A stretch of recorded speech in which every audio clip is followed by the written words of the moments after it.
Okay, so time to let the fun begin. Got the car all for jack stands because I still got to bleed the back brakes a bit more. Clutch should be here tomorrow. So today is Sunday and I'm just gonna get started, taking this apart, get a head start. So when the clutch do get here, all I gotta do is just put the clutch on when it get here. I'm really gonna try my best to not drop the subframe. Cause I wonder if I could just take it off and like somewhat sit it to the side. I don't know, we'll see what happens when I get there. Let's get to it, get to work.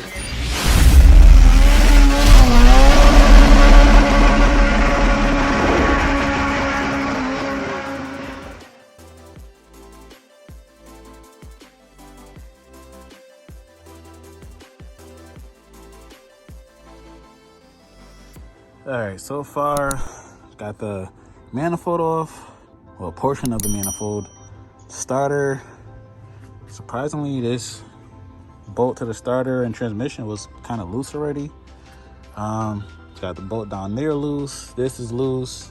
Got to loosen up the bolt back there. Half shaft bolts. Take out the axles. Fucking exhausted since yesterday. Like I already have like almost zero energy right now.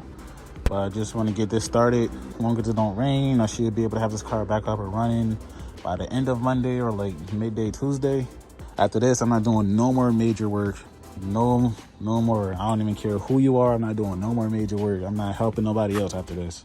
A lot of times people get fucked up when putting half shaft bolts back in, and then they wonder why they bolt strip out. You gotta put them exactly where they're supposed to go.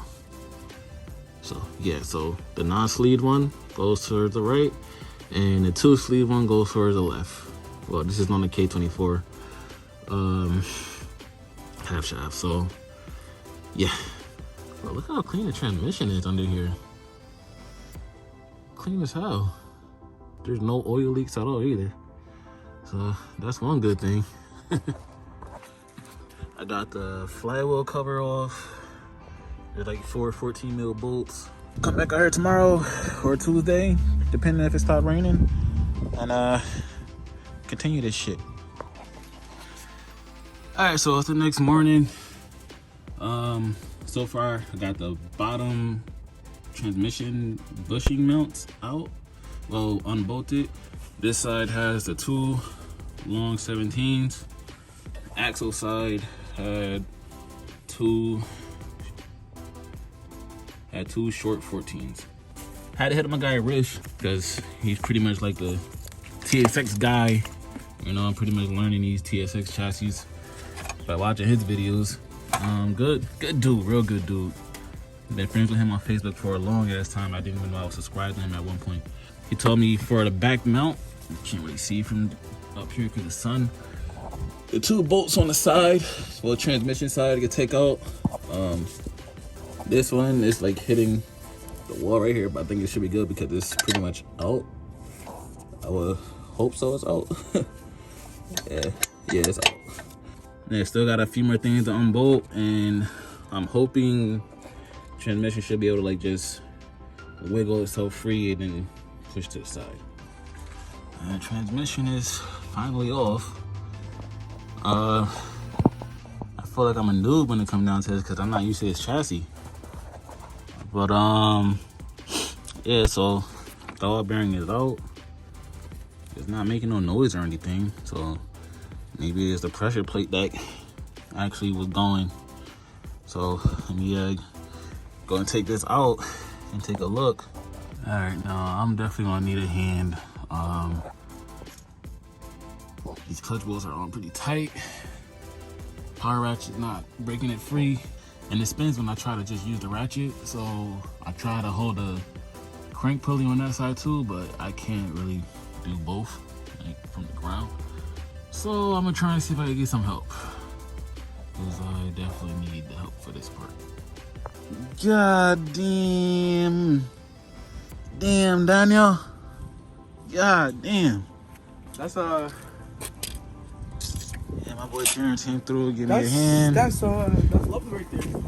Damn, my clutch still ain't here yet. It should be here today, but holy shit.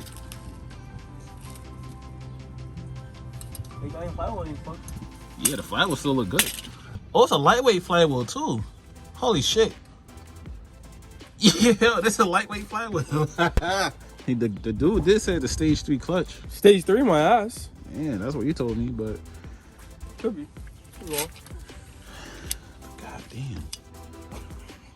Shit. That's just clutch has left the chat. Yeah, literally, like, deleted his page and everything. Yeah, so maybe if I could just put it back together and it can work again. All it did was just came apart. Just gotta put it back together. It's savable.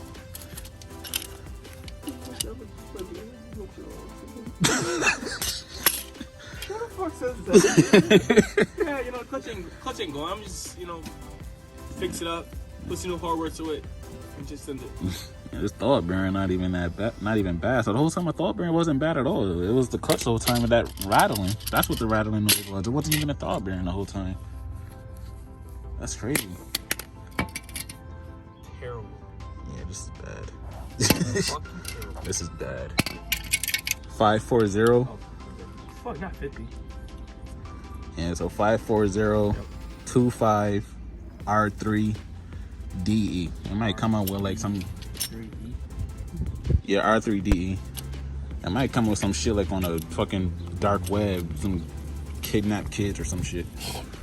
Stage 3. FX stage. Oh, that's one of them cheap clutches. Yep. $60 fucking dollars. What? What the fuck? No wonder why. 60. Get this shit the fuck out of here. That's all they did. So they mean to tell me these motherfuckers spent $60 to do all this work for a $60 clutch? What the fuck? Maybe they made it cheaper too, because you could do an offer on them. FX though, that's eBay. But you can make an offer on them too. You probably got shit for $45. Same, probably like 30. You never know. That's bro. I have like stage 3s. Clutch adjustment tool for Acura, RSX, Honda Civic Si, K28 K28 I don't know. I got a competition coming. That should be here today. This is what we do with $60 clutches. Oh, bowling. Okay. Gutter ball. Yeah, that whole clutch is a gutter ball. Gutter ball. Yeah, soon about to put everything away, take a break, and it shows up. It showed up. Oh, wow, look at that dog. All right. I mean, thingy thing. We got a thingy thing. Thingy thing? Got a thingy thing on it. But I didn't even get to do an unboxing. Like, what the fuck? What the fuck? What the fuck? But yeah, no $60 over here. Competition. Yeah. Yep, so it's gonna stay like this until like another hour because I'm tired and I don't feel like doing no more. Then notice that they gave 2 stickers. They gave 2 of them, so I'll put one right on Layla, right above the brake light, and then we do the same thing for the TSX. Extra 10 horsepower. I've gotten this far, having a hard ass time getting this transmission all the way on. I think I probably threw my fucking back out. This sciatica is kicking my ass on this shit, bro. Actually, I'm taking a break right now. About to give Terrence a ride really quick because he talking about he wants to try and go K. So I told him I'd give him a ride in this one and see how it feels. Look at that. Look at that windshield though, bro. Look at that windshield.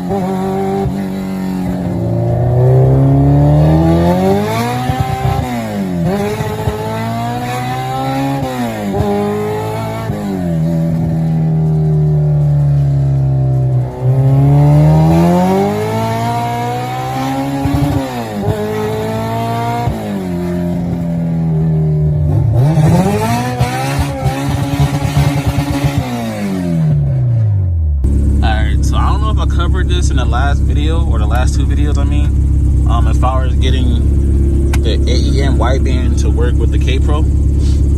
Let me turn this off. Like, I tried doing it the other way where it's like, because on a wideband it has brown for analog ground, and then the white is for analog signal, positive, whatever.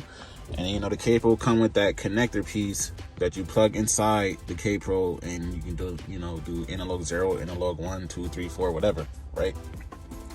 Tried that.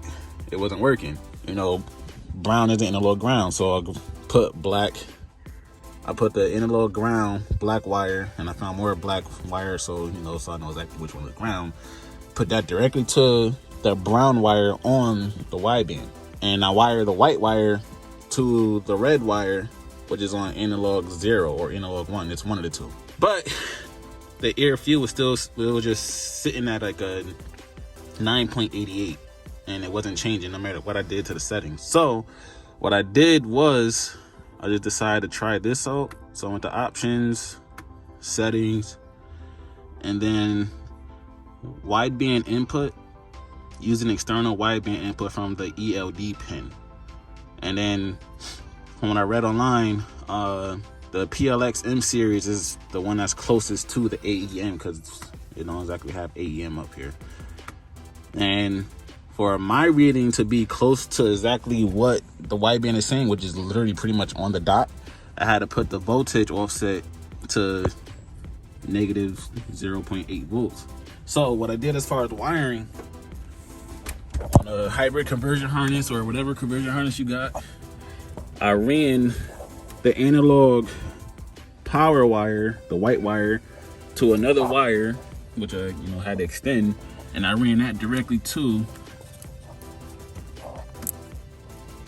ELD. That's how my Kpro reads with the wideband now. It literally reads like damn near on point.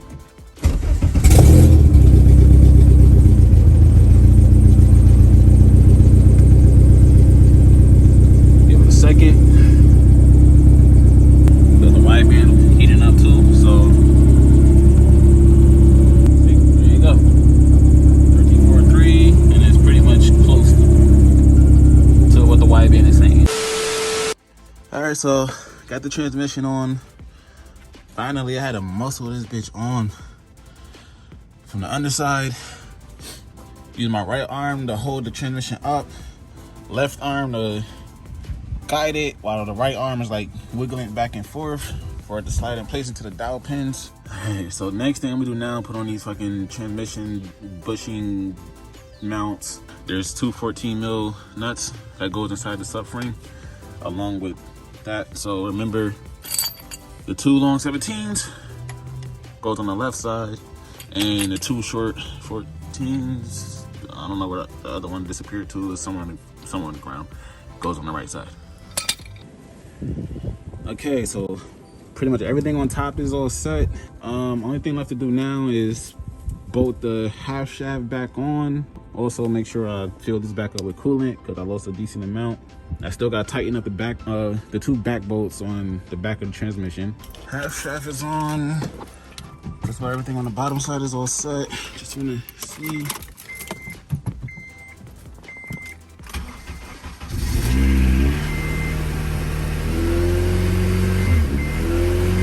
Vacuum leak, okay.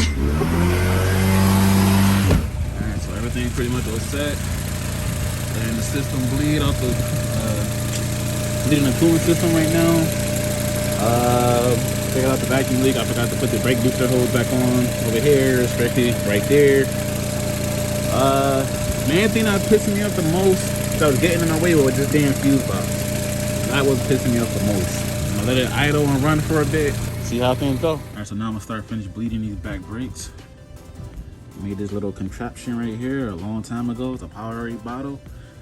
Drill like a 1/4 inch hole. I think it's a 1/4 inch, I can't remember. Then like a little pilot hole right here.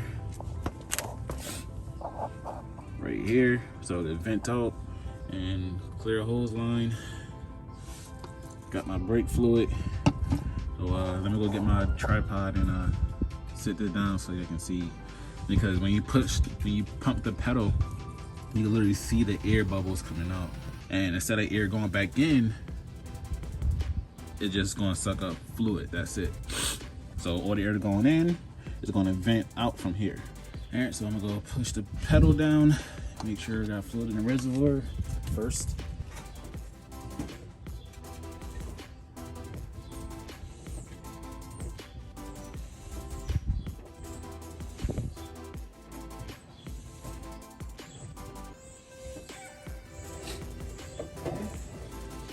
Okay, seen a few bubbles, but not a lot. So this side's good to go.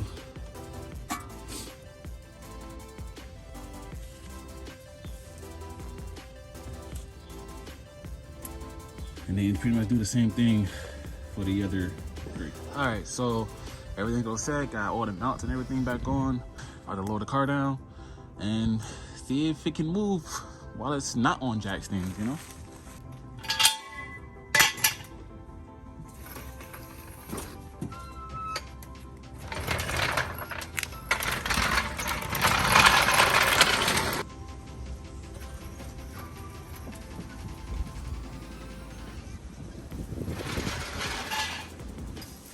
I'm dirty as fuck, man. Dirty as shit.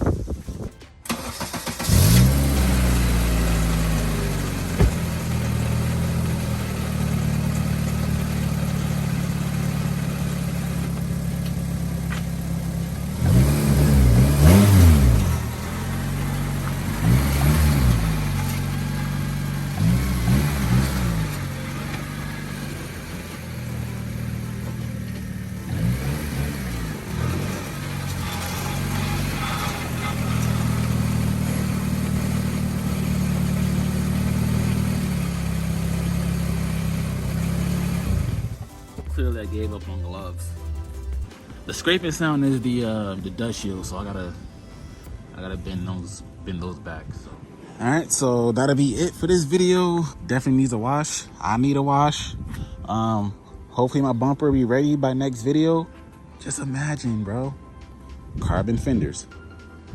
Wrapped ones for now until I can actually get a set of actual carbon fenders. Carbon hood. Freshly painted white bumper. ITR side skirts. You can't tell me that image don't look so fucking fire. You cannot tell me that it don't look fire. I got an image, man. I got a fucking image. It pulls pretty fucking hard and it moves pretty damn good for no more than 60% throttle. But I'm gonna close the video out here. Make sure you guys like this video, subscribe, possibly share it. Don't matter. Peace out. See you in the next one.